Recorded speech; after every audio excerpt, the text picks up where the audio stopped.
വയോജന പാർക്ക് ഉദ്ഘാടനം നടത്തി. പഴയന്നൂർ ബ്ലോക്ക് പഞ്ചായത്ത് 23-24 സാമ്പത്തിക വർഷ വികസന ഫണ്ട് ഉപയോഗപ്പെടുത്തി പഴയന്നൂർ കുടുംബാരോഗ്യ കേന്ദ്രത്തിൽ നിർമ്മിച്ച വയോജന പാർക്കിന്റെ ഉദ്ഘാടനം block panchayat president K Ashraf നിർവഹിച്ചു. ഗ്രാമപഞ്ചായത്ത് പ്രസിഡന്റ് പി കെ മുരളീധരൻ അധ്യക്ഷത വഹിച്ച ചടങ്ങിൽ ബ്ലോക്ക് ആരോഗ്യ വിദ്യാഭ്യാസ standing committee chairman K P Sreejayan, vice president Suchithra M V, ward member Saubhagyavathi, Geetha Radhakrishnan, ആരോഗ്യ കേന്ദ്രം സൂപ്രണ്ട് ഡോക്ടർ കെ ഗൗതമൻ, മറ്റ് ആരോഗ്യ പ്രവർത്തകരും ചടങ്ങിൽ പങ്കെടുത്തു.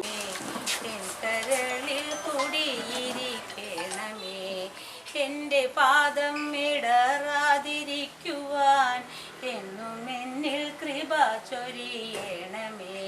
പൂവിലൂറുന്ന പുഞ്ചിരി നീയല്ലോ, പുസ്തകം തരും ജ്ഞാനവും നീയല്ലോ. ഉദ്ഘാടനമാണ് കൊന്നു കൊടുക്കുകയാണ്. അത് ഇത്തരം ഒരു വയോജന പാർക്ക് എന്ന് പറയുമ്പോൾ എന്താണ് അതിൻ്റെ ഇങ്ങനെ ഇവിടെ ഹോസ്പിറ്റൽ വെക്കണം എന്നുള്ളതിൻ്റെ ഒരു സംശയം പലർക്കും ഉണ്ടാവാം. അത് നമ്മളെ സംബന്ധിച്ചിടത്തോളം ജനകീയാസൂത്രണ പദ്ധതിയിൽ ബ്ലോക്ക് പഞ്ചായത്തിൻ്റെ ഒരു പദ്ധതിയാണ് വയോജന പാർക്ക് തുടങ്ങുമെന്നുള്ളത്. അപ്പോൾ അത് പെട്ടെന്നൊരു ആശയം അങ്ങനെ പറഞ്ഞ് പ്രസിഡന്റ് ഭരണസമിതിയൊക്കെ ചർച്ച ചെയ്തപ്പോഴാണ് പഴയന്നൂർ ഗവൺമെൻറ് ആശുപത്രിയാണ് അതിന് തികച്ചും അനുയോജ്യമായ സ്ഥലം എന്നുള്ളത് കണ്ടെത്തിയതിനെ തുടർന്നാണ് നമ്മുടെ ആശുപത്രിയുടെ മുൻഭാഗത്ത് തന്നെ അതിനെ സ്ഥാപിക്കാൻ ഇടവന്നത്. 7 ലക്ഷം രൂപയുടെ അടുത്ത് ചെലവ് ചെയ്തുകൊണ്ടാണ് ഇത്തരം ഒരു വയോജന പാർക്ക് ഇവിടെ നിർമ്മിച്ചിട്ടുള്ളത്. അത് നമ്മുടെ ആശുപത്രിയിലെ ഒരു അന്തരീക്ഷം, സാധാരണ നമ്മുടെ മനസ്സിലൊരു ഹോസ്പിറ്റൽ എന്ന് പറയുമ്പോൾ ഉണ്ടാവുന്ന ഒരു രീതിയല്ല പഴയന്നൂർ ഗവൺമെൻറ് ആശുപത്രിയെ സംബന്ധിച്ചിടത്തോളം. രോഗത്തിന് ചികിത്സ, നമ്മുടെ പ്രകൃതിയിൽ നിന്നുള്ള നല്ല വായു, നല്ലൊരു പ്രകൃതി, നല്ലൊരു അന്തരീക്ഷം മാറിയൊരു പ്രത്യേക അന്തരീക്ഷം ഉണ്ടാക്കാൻ സാധിച്ചിട്ടുണ്ട്. നമുക്കറിയാം, ഇപ്പോൾ വയോജനങ്ങളെന്ന് പറഞ്ഞാൽ പല സ്ഥലങ്ങളിലും ഇന്ന് അവരുടെ ജീവിതത്തിൻ്റെ അവസാന നാളുകളിൽ അവർക്ക് ഉല്ലസിക്കാനും കുടുംബത്തെ കഷ്ടപ്പാടുകളും ബുദ്ധിമുട്ടുകളുമൊക്കെ മറന്ന് കുറച്ചു നേരം സഹജീവികളുമായി ഇടപഴകാനും സംസാരിക്കാനുമുള്ള അവസരങ്ങൾ ഉണ്ടാക്കുക എന്നുള്ളത് നമ്മുടെയൊക്കെ തിരക്കിട്ട ജീവിതത്തിൽ നമ്മൾ മറന്നുപോകുന്ന കാര്യങ്ങളിൽ ഒന്നാണ്.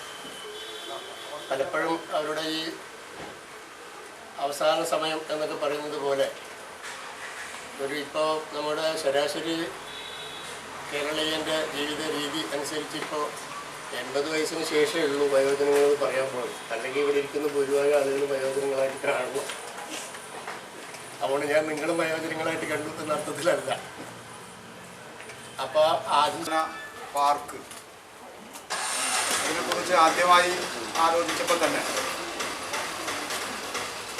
ആശുപത്രി എങ്ങനെ തിരഞ്ഞെടുക്കപ്പെട്ടു എന്നതിനെ സംബന്ധിച്ച് വളരെ കൃത്യമായ ഒരു ധാരണ ബ്ലോക്ക് പഞ്ചായത്ത് ഭരണസമിതിക്കുണ്ടായി. ആ ധാരണ എന്ന് പറയുന്നത് നമ്മുടെ രോഗാതുരമായ വയോജനങ്ങൾ നമ്മുടെ മരുന്ന് ഉപയോഗപ്പെടുത്തിക്കൊണ്ടുള്ള രോഗശമനത്തിന് വേണ്ടി മുന്നോട്ട് വരുമ്പോൾ ഇതുപോലെ ചെറിയ ആർട്ടും ഇരിക്കാനുള്ള സൗകര്യങ്ങളോട് കൂടിയിട്ടുള്ള ഒരു സംവിധാനം അവർക്ക് മാനസികമായ ഒരു ഉല്ലാസം പകരും എന്ന കാഴ്ചപ്പാടാണ് നമ്മുടെ ആശുപത്രിയുടെ ഈ സൗകര്യത്തെ ഉപയോഗപ്പെടുത്തി ഇങ്ങനെയൊരു വയോജന പാർക്ക് ഇവിടെ നിർമ്മിക്കാൻ ഇടവന്നു. ഞാൻ സുരേഷിനോട് പ്രത്യേകം അദ്ദേഹത്തെ നമുക്ക് ആദരിക്കുകയും ബഹുമാനിക്കുകയും ചെയ്യേണ്ട ഒരു വ്യക്തിത്വമാണ്. ഇത് പണിയുന്നതിന് മുമ്പ് 4 ആർട്ടുകളാണ് അദ്ദേഹം നമുക്ക് കാണിച്ചു തന്നത്. വ്യത്യസ്തമായ രൂപത്തിൽ ഏതാണ് വേണ്ടത്, ഏതാണ് ചെയ്യേണ്ടത്, അതിന് തന്നെ നമ്മൾ സമയമെടുക്കേണ്ടായി. പിന്നെ അവസാനം കാണിച്ചു തന്ന ആർട്ടാണ് ഇപ്പോൾ നമുക്ക് അനാച്ഛാദനം ചെയ്തിട്ടുള്ളത്. വളരെ നല്ല നിലയിൽ വയോജന പാർക്കിൻ്റെ ആശയം ഉൾക്കൊള്ളുന്ന ഒരു ആർട്ടാണ് അതിൻ്റെ മുന്നിലുള്ളത്. അപ്പോൾ അതങ്ങനെ എളുപ്പമുള്ള ഒരു കാര്യമല്ല, നമുക്കൊക്കെ വിചാരിച്ചാൽ അങ്ങനെ പെട്ടെന്ന് സാധ്യമാകുന്ന കാര്യമല്ല. ഏതായാലും നന്നായി തന്നെ